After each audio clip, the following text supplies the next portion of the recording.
What's the one thing that the narcissist fears the most? I'll share that with you right now. What kind of a madman would release a video titled, "How to Psychologically Torture a Narcissist"? What irresponsible lunatic would do such a thing? Well, actually, there's two things here that you need to be aware of right from the get-go. We're not going to be looking at all the various different vicious tactics we could use to cause emotional distress to somebody with a personality disorder. I'm going to show you a few things that will cause an element of distress, but I need to show you the baseline foundation for something else first, because though you don't want to hear it, the truth is the best way for you to psychologically torture a narcissist, to cause them distress, is to heal, is for you to heal. So you came here presumably because you were angry and because you wanted to take revenge. You wanted to torture somebody. Okay, that's fine. I understand. I've been there. We've all been there. But just getting locked into a cycle of vengeance with somebody who's really spent their whole lives since infancy with this PTSD formation, reaction formation, defensive personality, interaction style of being predatory, of being manipulative, of being reaction seeking, the chances are high that if you just try and engage that superiorly qualified, superiorly trained enemy in all-out battle, that you'll simply lose. You're just going to lose. So I don't recommend it from that point of view.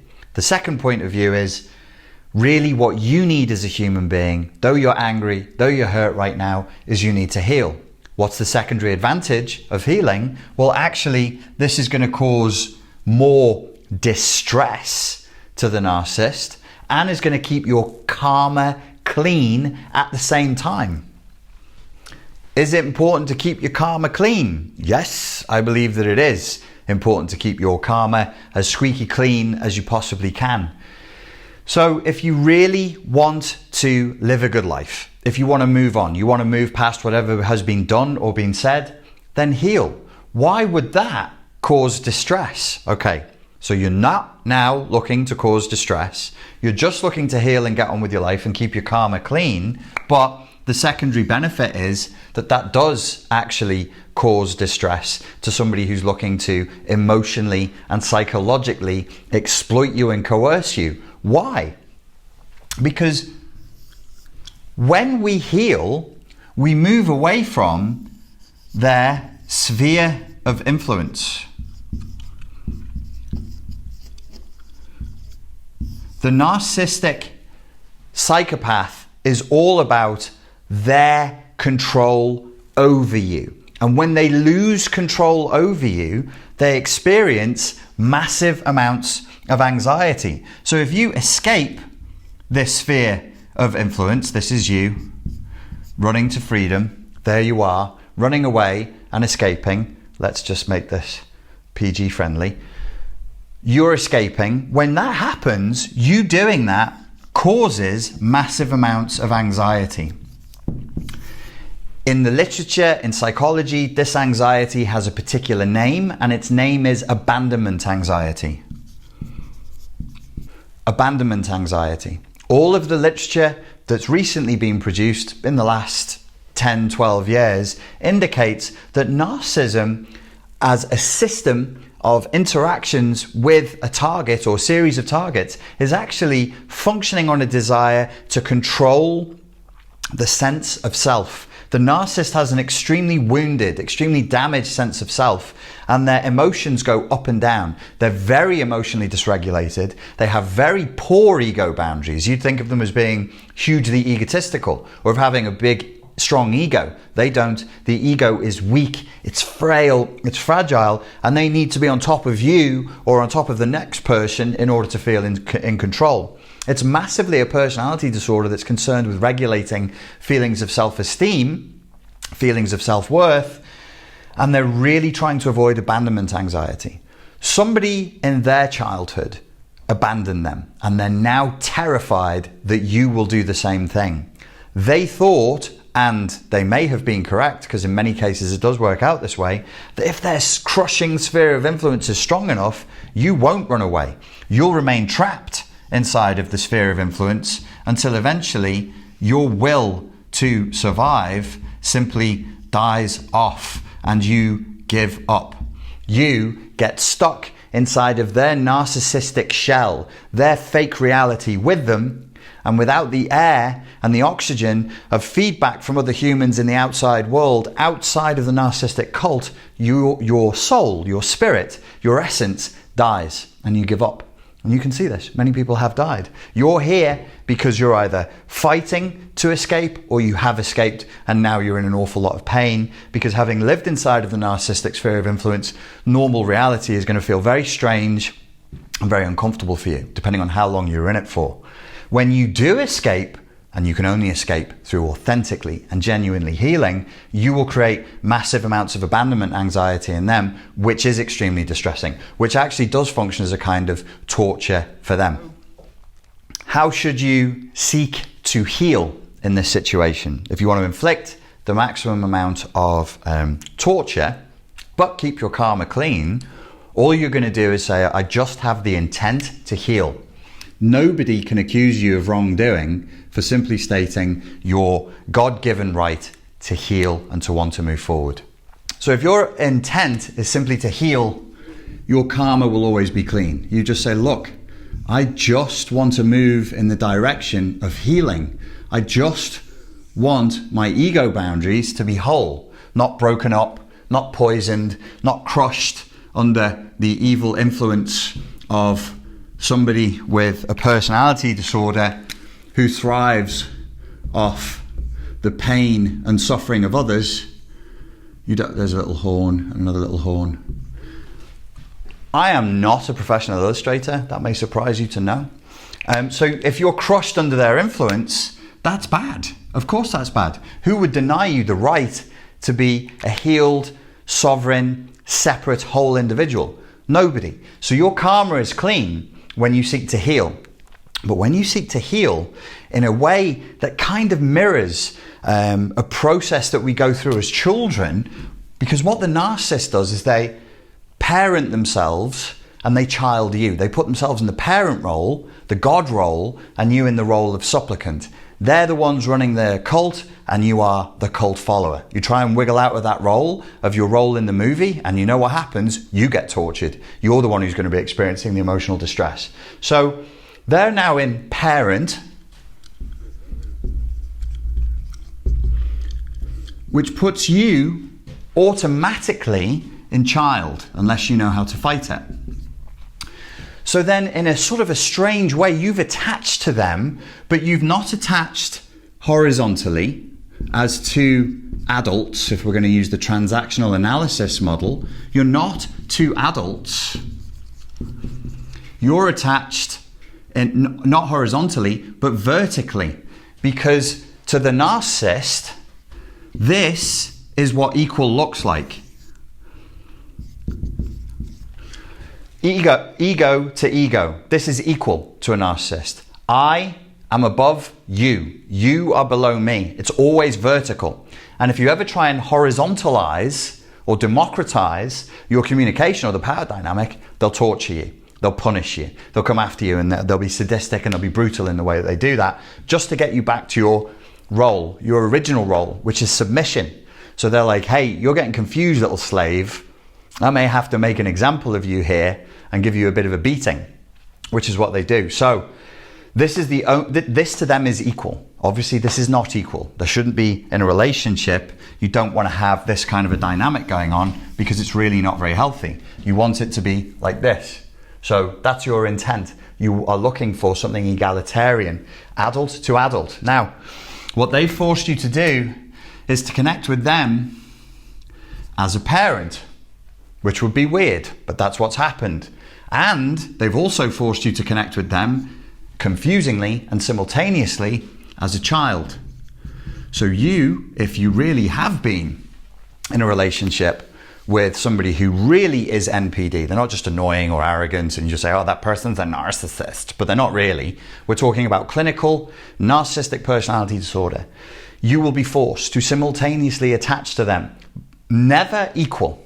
They don't do equal. They hate equal. Equal is not on the table.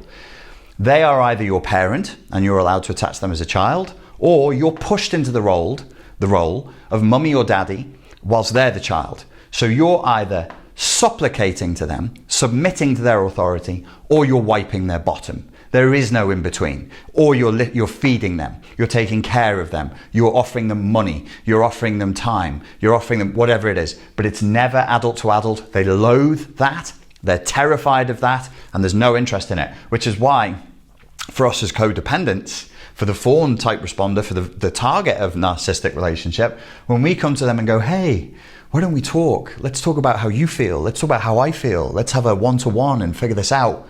It never works. They'll either laugh at you and exploit you for your sincerity, or they will fly into a narcissistic rage and they'll punish you. So you're forced to attach to them in this weird way. You'll have two attachments at least. One is to them as child and the other is to them as parent. You consented to neither. You're forced into it. They'll pretend that they're doing this whilst forcing you covertly into this attachment. Then they'll show up, even more confusingly, as both. So they'll show up both as parent and child. That'll confuse you. If it's true NPD, this is what happens. And they'll show up as angel and demon.